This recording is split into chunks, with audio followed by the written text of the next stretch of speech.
Yeah, like every time I'm here, and I really love to be here in this place. I like to read for 3-4 minutes in the Hebrew, just to allow the Hebrew to echo here.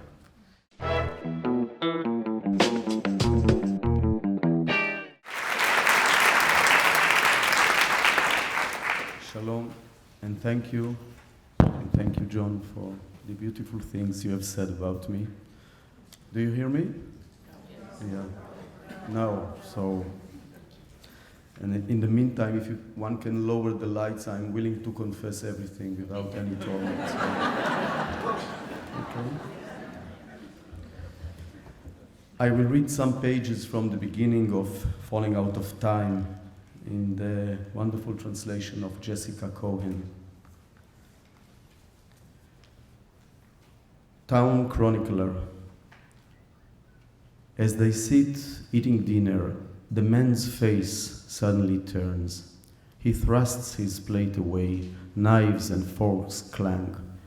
He stands up and seems not to know where he is. The woman recoils in her chair. His gaze hovers around her without taking hold, and she, wounded already by disaster, senses immediately. It's here again, touching me. Its cold fingers on my lips. But what happened? She whispers with her eyes. Bewildered, the man looks at her and speaks. I have to go. Where? To him. Where? To him, there. To the place where it happened? No, there. What do you mean, there? I don't know. You're scaring me. Just to see him once more. But what could you see now? What is left to see? I might be able to see him there, maybe even talk to him. Talk. Town Chronicler. Now they both unfold, awaken. The man speaks again. Your voice, it's back. Yours too. How I missed your voice. I thought that we'd never. I missed your voice more than I missed my own. But what is there? There is no such place. There doesn't exist. If you go there, it does. But you don't come back. No one ever has. Because only the dead have gone. And you, how will you go? I will go alive. But you won't come back. Maybe he's waiting for us. He's not. He's been 5 years. It's been 5 years and he's still not. He is not. Maybe he's wondering why we gave up on him so quickly, the minute they notified us. Look at me. Look into my eyes. What are you doing to us? It's me. Can't you see? This is us, the two of us. This is our home, our kitchen. Come, sit down. I'll give you some soup. Man, lovely. So lovely. The kitchen is lovely right now with you ladling soup. Here it's warm and soft, and steam covers the cold window pane. Town Chronicler. Perhaps because of the long years of silence, his hoarse voice fades to a whisper. He does not take his eyes off her. He watches so intently that her hand trembles. Men. And loveliest of all are your tender, curved arms. Life is here, dear one. I had forgotten. Life is in the place where you ladle soup under the glowing light. You did well to remind me. We are here and he is there. And a timeless border stands between us. I had forgotten. We are here and he is. But it's impossible. Impossible. Woman, look at me. No, with this empty gaze. Stop. Come back to me, to us.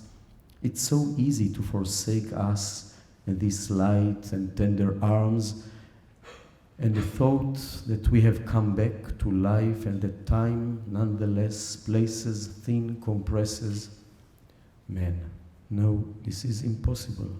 It's no longer possible that the sun, that the watches, the shops, that the moon, the couples, the tree-lined boulevard turn green, that blood in our veins, that spring and autumn, that people innocently, that things just are, that children of others, that their brightness and warmness. Woman, be careful. You are saying things. The threads are so fine. Men, at night, people came bearing news.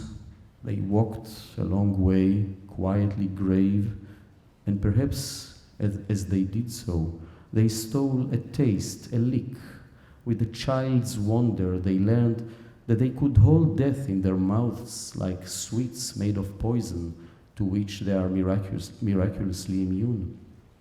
We opened the door, this one. We stood here, you and I, shoulder to shoulder, they on the threshold, and we facing them, and they mercifully, quietly stood there and gave us the breath of death. Woman, it was awfully quiet. Cold flames lapped around us. I said, I knew tonight you would come. I thought, come, noiseful void. Men, from far away I heard you. Don't be afraid, you said. I did not shout when he was born, and I won't shout now either. Woman, our prior life kept growing inside us for a few moments longer. Speech, movements, expressions. Men and women. Now, for a moment, we think, both not saying the same words, not bewailing him for now, but bewailing the music of our previous life, the wondrously simple, the ease, the face free of wrinkles. Woman, but we promised each other. We swore to be, to ache, to miss him, to live. So what is it now that makes you suddenly tear away? Man, after that night, a stranger came and grasped my shoulders and said, save what is left, fight, try to heal, look into her eyes, cling to her eyes, always her eyes, do not let go. Woman, don't go back there, to those days, do not turn back your gaze. Man, in that darkness, I saw one eye weeping and one eye crazed, a human eye extinguished, and the eye of a beast half devoured in the predator's mouth, soaked with blood, insane, peered out at me from your eye. Man, woman, the earth gaped open, gulped us and disgorged. Don't go back there, do not go, not even one step out of the light. Man, I could not, I dare not look into your eye, that eye of madness, into your nonness. Woman, I did not see you. I did not see a thing. From the human eye or the eye of the beast, my soul was uprooted. It was very cold then, and it is cold now too. Come to sleep, it's late. Man, for 5 years we unspoke that night. You fell mute, then I. For you the quiet was good, and I felt it clutch at my throat. One after the other the words died, and we were like a house where the lights go slowly out until a somber silence fell. Woman, and in it I rediscovered you and him. A dark mantle cloaked the three of us, enfolded us with him. And we were mute like him, 3 embryos conceived by the bane, man. And together we were born on the other side, without words, without colors, and we learned to live the inverse of life. Thank you.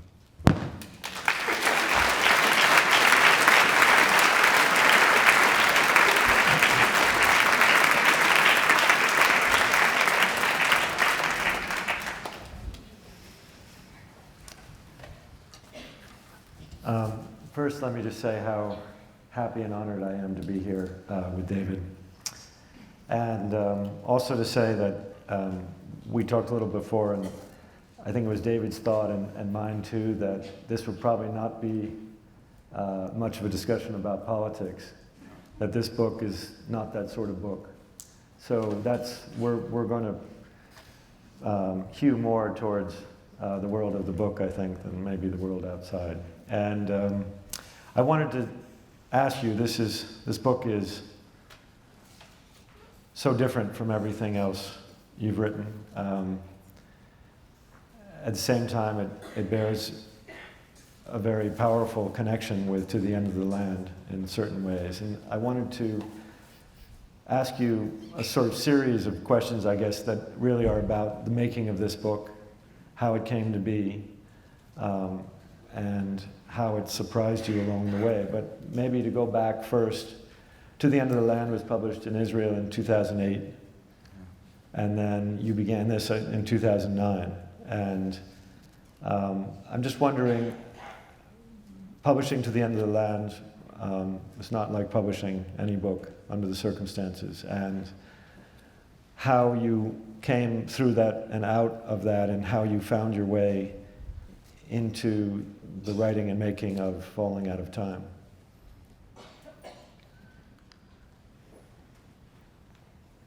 I think that when I finished writing To the End of the Land, I knew that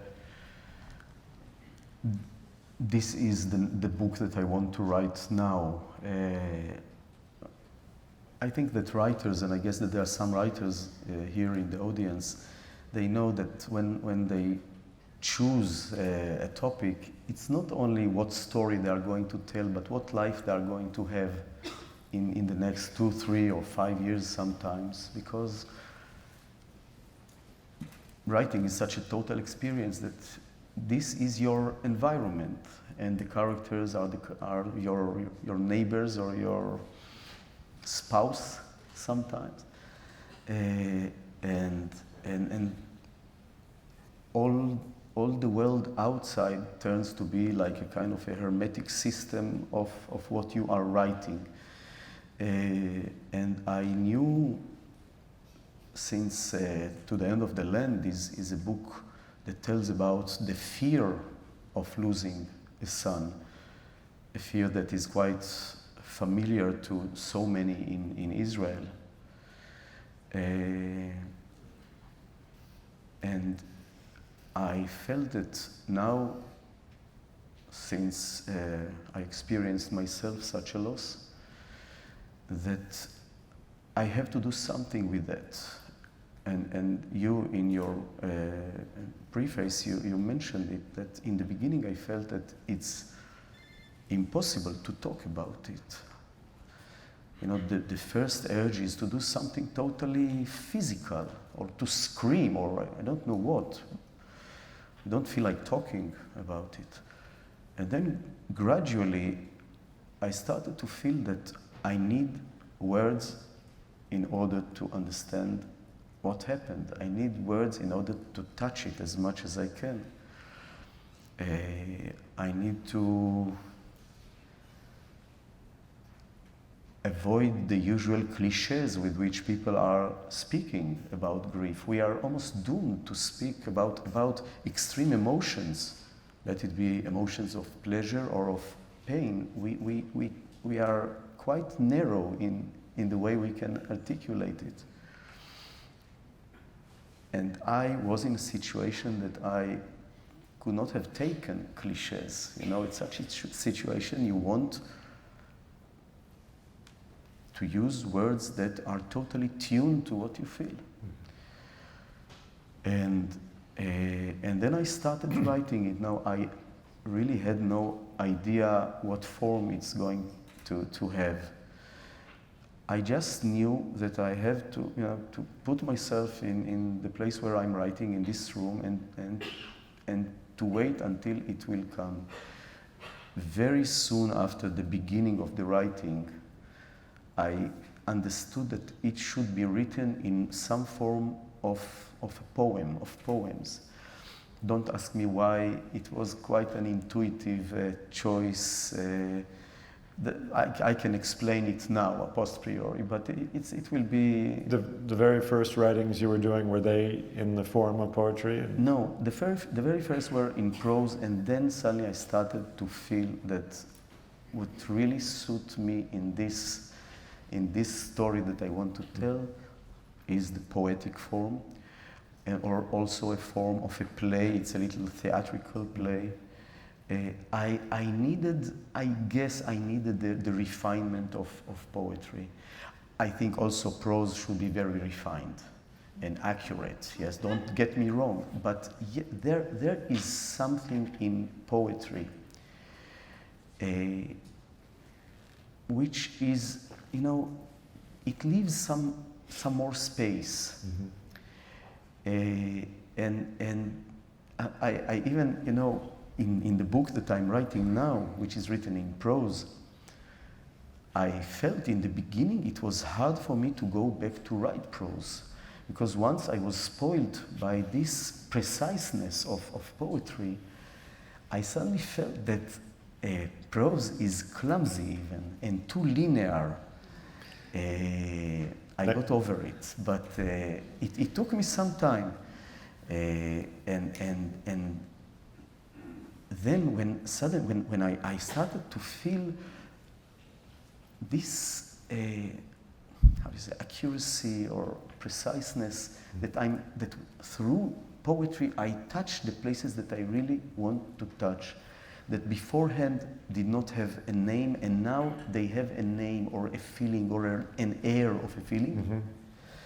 And then it was clear it should be written like that.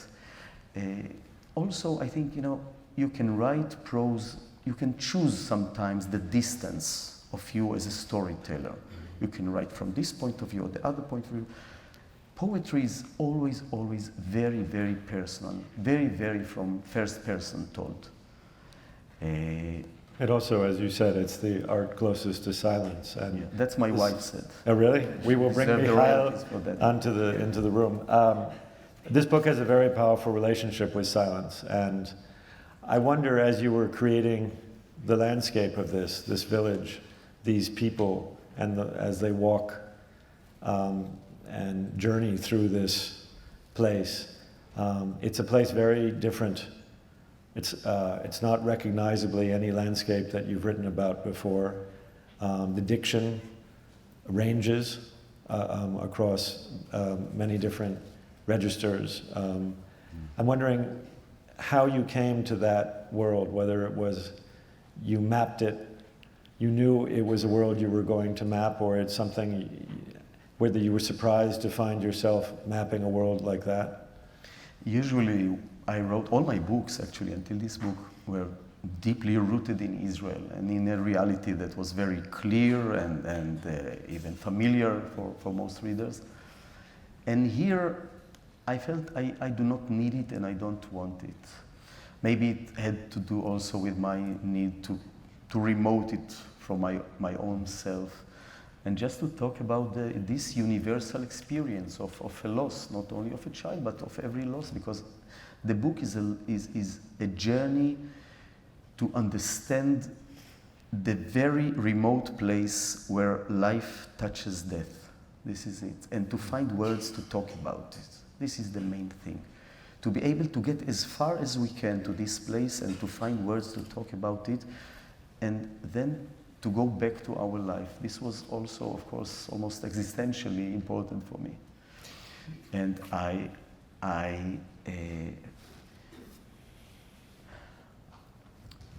I thought maybe I'll just say one or two more things about the plot of it, because there is also a plot.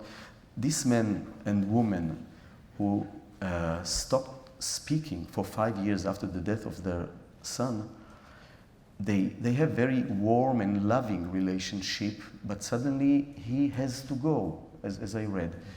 And he himself, he doesn't know where he's going to, why is he going to, why now? And he just allows himself to be carried away by this intuition, and he begs her to come with him and to help him. He wants her to be with him, but she is afraid. She says, you're not going there to a certain place. You are going out of your mind. That's what she hints at him all the time. And she says, for 5 years I'm struggling not to get out of my mind. I will not follow you. So he leaves the home and he stands outside this little hut where they live. And he waits, and then his feet starts walking him in circles around himself, and then the circles grows and he surrounds the little hut and the little village where they are living. And the next thing we see him on the tip of the hills around the big city.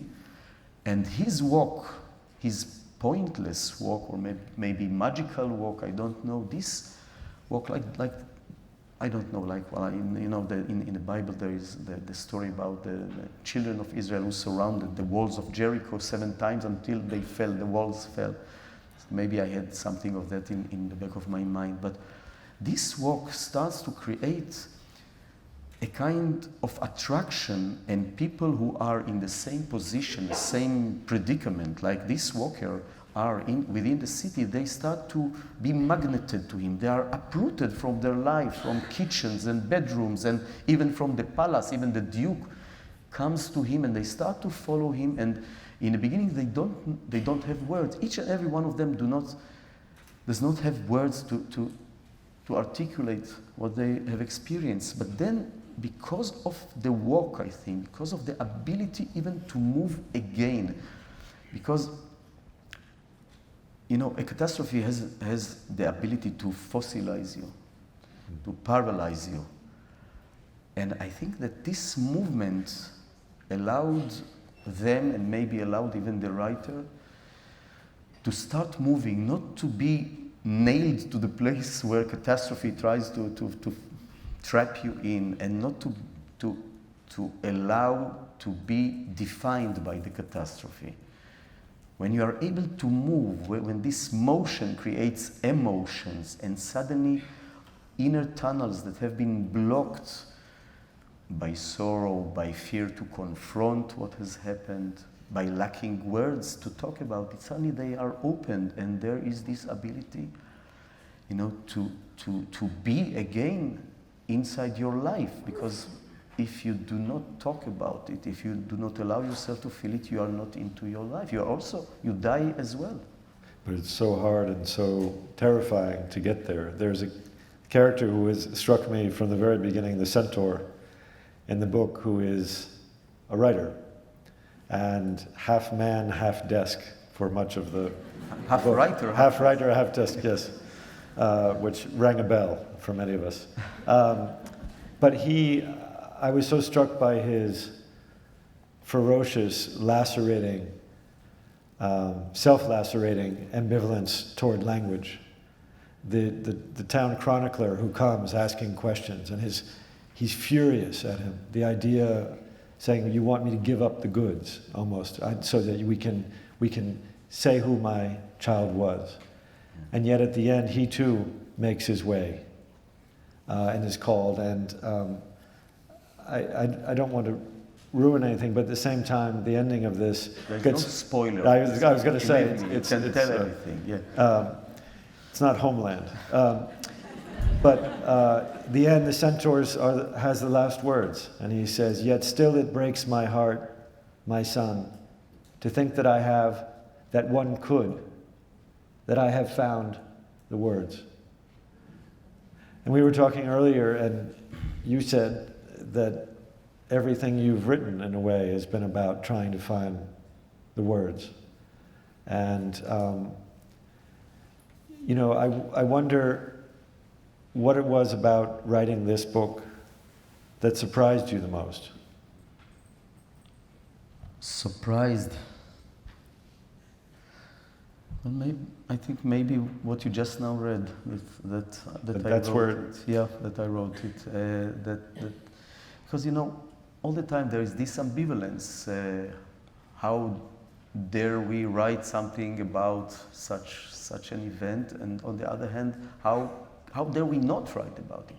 How do we allow ourselves to avoid it or to suppress it? Of course, there is a big and understandable temptation to suppress it, not to be in contact with it.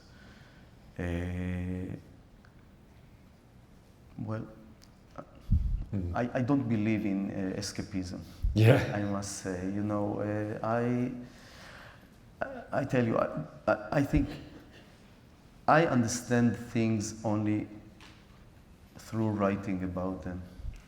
This is my way to understand things. This is my way to be as much as I can in this life. And in a funny way, which I gave it to the centaur, I have to understand it through a story. It's not that I can sit and write, something very rational to myself. I need to take a situation, a human situation, and to just break it and then recreate it in a form of a story, and to split the information, not only the logical information or the factual information, but the emotional information, to split it among several characters. And only when they all are putting their or inserting their view and their personality, which sometimes is different from me, but it's different, and they are dressed with the things that I feel and I believe. Only then, when there is a story, I feel I understand more. And maybe for that I needed also that it will not be rooted in a specific place, to allow all options to be open. Mm-hmm. You said elsewhere that you think that any serious writer should be changed by what he writes, and I certainly agree. It seems part of the process. But I wonder how you feel that this book, writing this book, has changed you.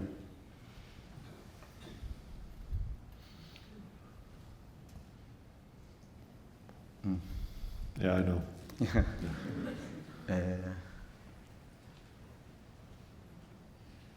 It's really hard to answer.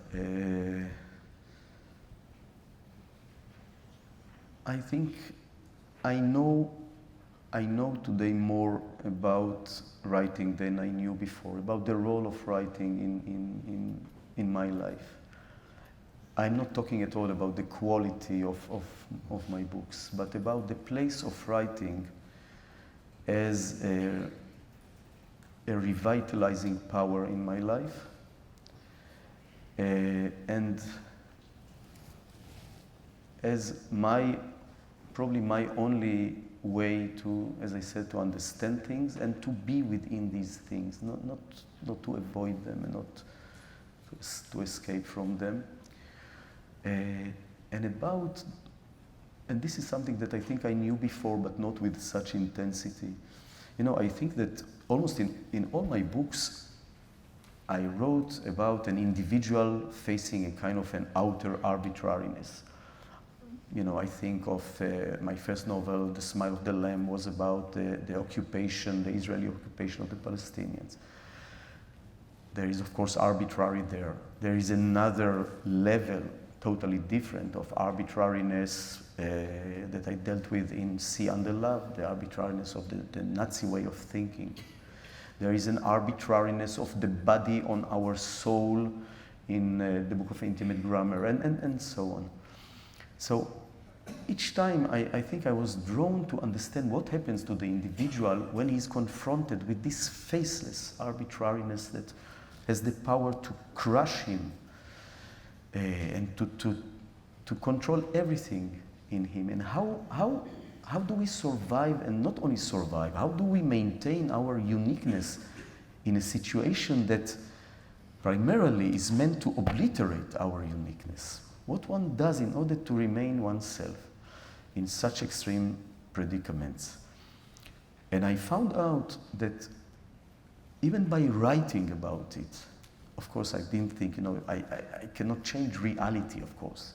Everything will remain the same, but the fact that I started to write about it and to use my private words to it, not words that were given to me, provided to me, imposed on me, not by the media, not by the government, not by my fears, but just new words that will be totally tuned to what I feel. Suddenly I got some flexibility, some motion. I was able to move in front of what has paralyzed me before. And I think everyone who has experienced something like that knows the sweetness of this feeling that you are no longer a victim. Of course you are a victim because something terrible happened to you. But you are not only a victim. You were able to find a way to redefine yourself, not to allow, as I said, the catastrophe to define you. Now, sometimes it's a very pathetic comfort, but I think I know now that, there are times that the only liberty that one has is the liberty to formulate his own catastrophe with his own words, not words of others. But it's not a small thing, I think. I guess that brings me to another question about this book and also To the End of the Land. They're now both written. You're not writing them. In fact, you've just finished another book since.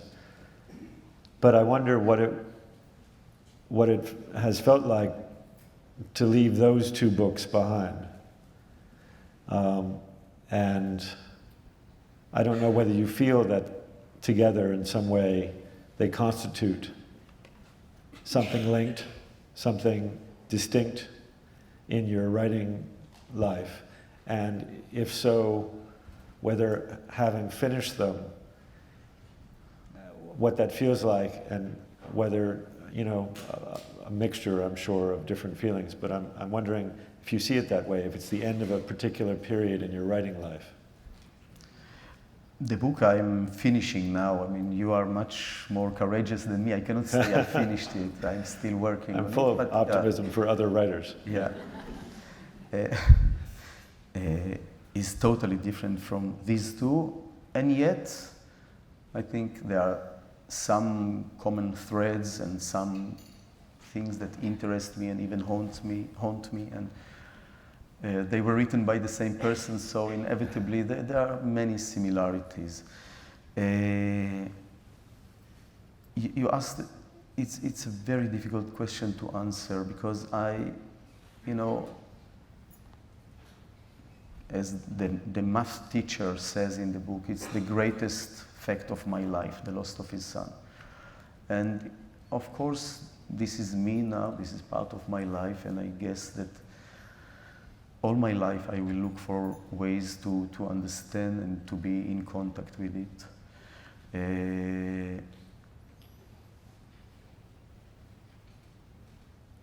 I had to write these two books. But maybe I think I can say it on most of my books, I think that books should be inevitable. That you should write a book only when it is inevitable not to write it. That you cannot continue really your life unless you write it. No, John, it's hard for me to answer this question. Yeah. Well, we can take some questions. I know Bernard has been gathering. Maybe he's still gathering. Here. Thank you. Thanks, Bernard. And the Oscar goes? The Oscar. Sally Field. Here's one. I want to thank you for your body of work.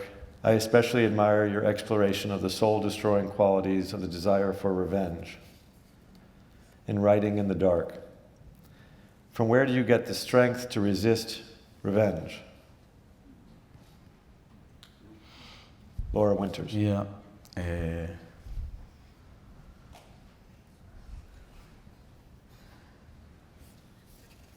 You know, because I'm deeply engaged for the last 30 or 35 years in the efforts, wishes to achieve peace between Israel and its neighbors. I know how revenge is accessible for both peoples, how it's tempting, and it's not very productive. I will not tell you I don't have my moments of rage and wish for revenge, but somehow it is so petty, after all, when you consider what real peace can bring for Israel and Palestinians. I see around me, I see in Israel and in Palestine, how more and more people, because of frustration, because of suffering, because of more than a century of growing up and being programmed by fears and hatred, how they easily surrender to this wish of revenge, how easy it is to manipulate these two nations to be suspicious, to be hateful. There is something almost humiliating in being, the object of such manipulations.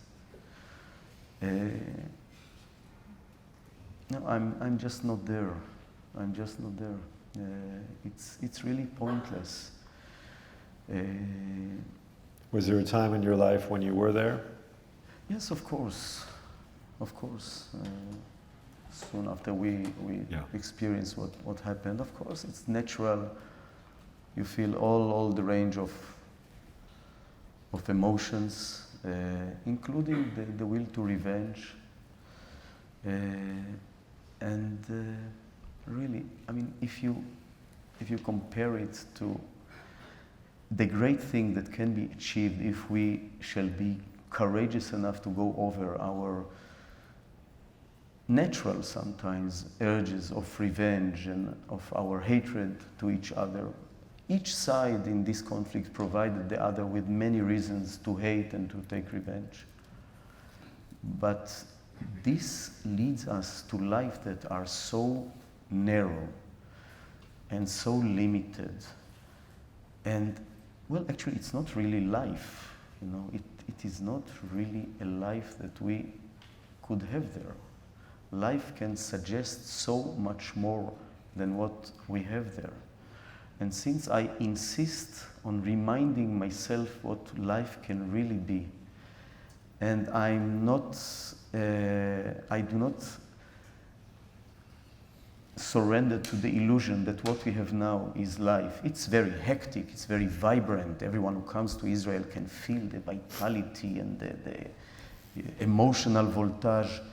And yet, because I constantly feel so poignantly the subcurrent of anxiety, of apathy, of helplessness and hopelessness, I think that changing all these terrible qualities, this is something worth fighting for. Another question. What is the best book about loss you know?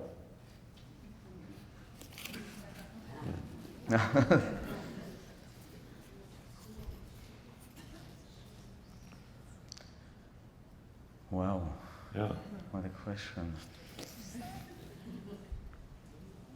Okay, go on. Okay, you think put, in the meantime, we'll put a pin in that. No, I think of some phrases from the Bible. King David mourning his son Absalom, or okay, but let me think.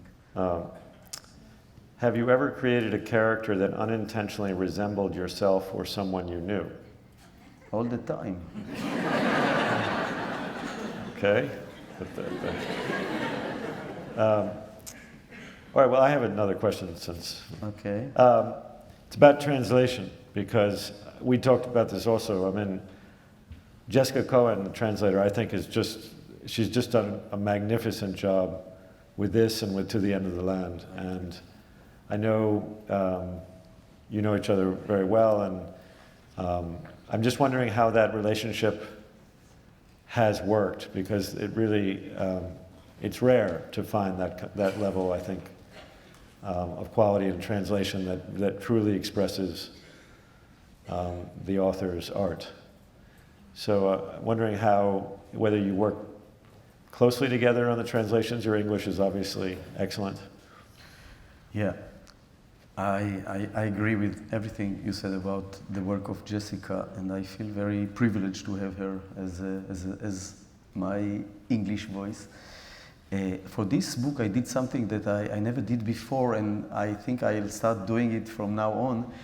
I gathered 7 of my translators into a small place, a translation place, center. It exists in Germany, in the border between Germany and Holland, Strahlen it's called, and there is a house with 24,000 volumes of dictionaries, you know, from every language to every language. And we sat there for 4 days, and it was so wonderful. First, just to do something so spiritual, you know, just to dive into something so abstract as translation. And I used to read for them a page or a paragraph or a poem, and then there was some silence, and then they started to think out loud how they will put it in their language, and they started to consult between them, and then to ask me all kinds of questions that I never thought of while I was writing. For example, the walking man talks about his longing for making or eating a steak with his lost son, with his son that died. And they asked, what kind of steak? Exactly, I mean, is it an entrecote or a much more cheaper one, because the economic social of the family is low. So, and what I wrote about an embryo. In Hebrew, there is one word, ubar, for someone who is still unborn. But there is a fetus, and there is an embryo, and there is an unborn. And in different languages, there are even more nuances. And there suddenly were so many questions that I didn't think of. And what was so wonderful was to see the encounter, not only between the 7 languages and the 7 cultures, but also the 7 personalities of the people. I suddenly realized to what extent the translation is influenced by the personality of the person who does it. It's really an art of creation, translation. There were places where my German translator said, no, here, this is too sentimental. And immediately the Italian and the Spanish would say, no, it's not, it's emotional. It's the exact nuance of emotions. It'd be a good play. I mean. Don't take this idea because I thought of it, okay? Just to make, yeah, just to make clear. Oh, copyright, yeah. Bull. I mean, have you worked, since that time, have you worked differently with them? I mean, is this a regular occurrence now? Like I hope this will be the routine of our job. Because, you know, even the most talented translators, not always they understand exactly the nuance of what you said. I mean, let's start with the fact that translation is a great mystery, because, you know, if we think of it, I write a sentence in Hebrew, and this sentence might have some echoes from the Bible or the Talmud or from the late Israeli slang. And over the years, these words have accumulated so much significance and memories. And I have the wonderful translator to English or to German or to Italian, and they put it in their language, and in their language it has other connotations. It creates other fields of significance. So what do we really read when we read translation? It's really a mystery, because we all grew up on translation and we were taken totally by them. So, I mean, it's a question that I don't have an answer to, but it keeps bothering me. Yeah, well, it's an enormous thing about your story becomes many stories in a way, and trying to understand all the different implications and remembering when you were young and who's the combination of voices that make for a wonderful translation. I mean, we could go on for a long time, but I was wondering if there are any things. You've just finished this new book, and you said earlier it's very different, but you won't. I know you won't talk about it, but how does it feel again to have that world now right under your feet? And I mean that whole fresh world. It separates you already from what we're talking about here to a certain extent, and I'm wondering if that's a hopeful feeling, if you find yourself very energized. Yeah, I write something, as I said, totally different, and I wake up every morning totally energized and very curious. You know, I think that the great thing about our job is that we are so curious all the time to know what will happen. And yeah, because the story all the time surprises us and suggests all kind of options, and we have to maintain all the parallel options in our mind, and to allow the story to unfold in many versions, and then to choose one of them. But in the meantime, everything is open, so you have to be able to allow some uncertainty and openness. And I spoke before we went on stage. I spoke to the young students here, and I spoke about the sweetness of the totality of this experience, because you know, you create the world, and you are the only one who is responsible for it. No one will volunteer to write your story. Yes, it's not relevant for anyone else. Even, you know, I think even one of the key words is relevant or relevance, because we are so lucky to deal with relevant things, because so much of our life is dictated by irrelevancies and coincidences and arbitrariness, and dictated by people who are totally, they do not belong to our life and to our values even, and they have the power to verdict us sometimes to life and to death.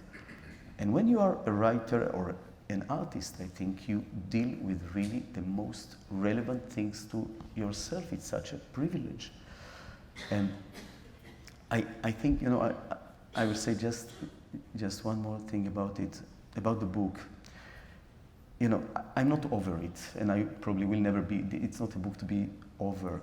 It keeps coming back to me, and it formulated things to me that I'm confronted with all the time, and I will be, I guess.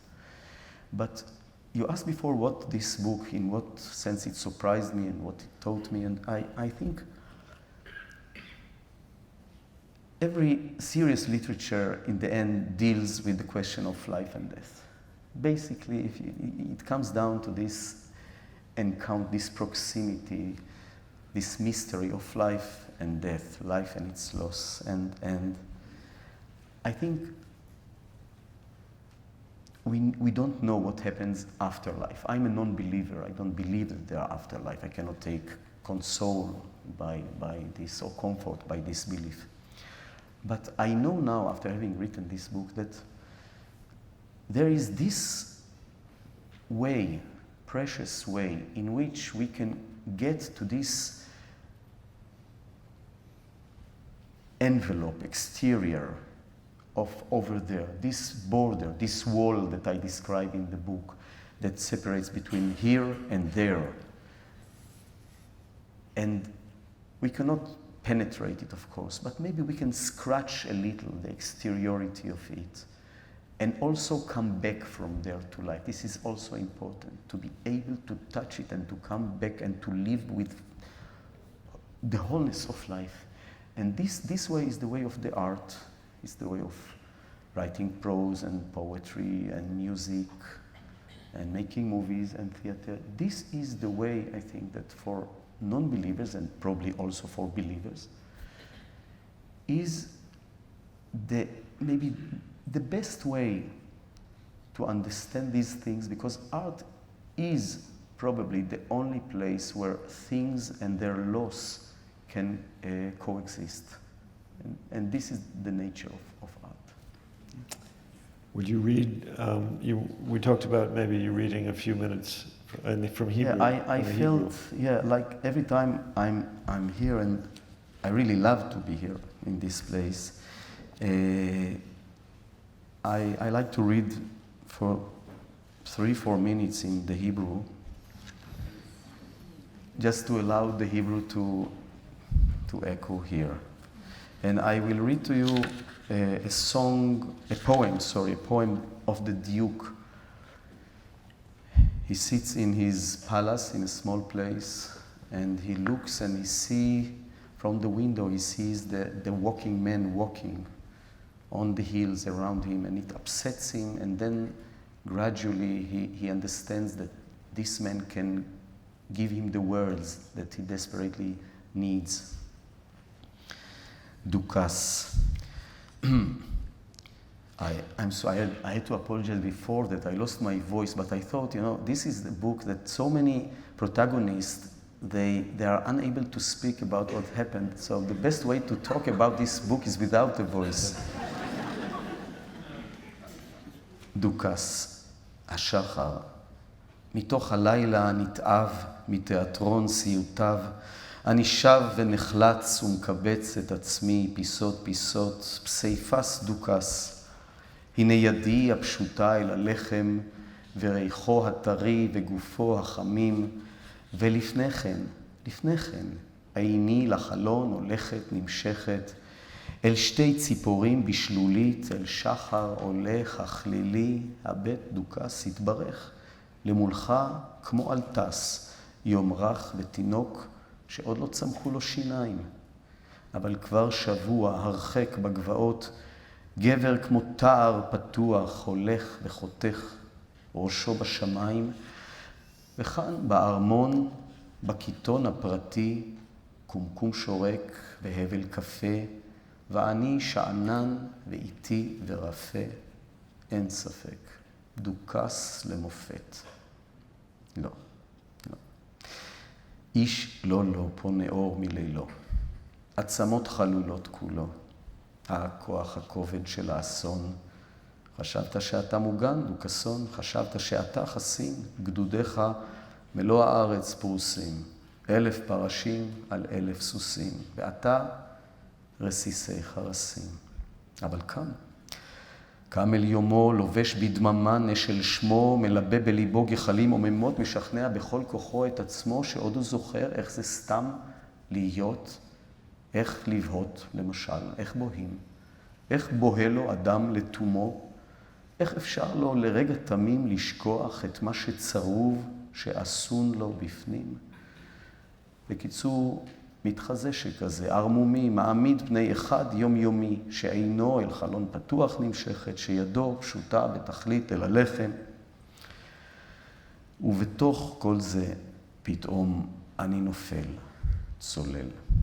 אני רק צל צילו של ההולך שם לבדו, של החורט באדמתי בצעדים כבדים את גזר הדין. כל היש, ילדי הקטן, מחמדי, אבודי.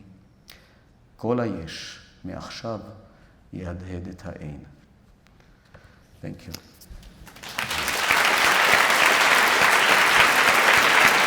Thank you.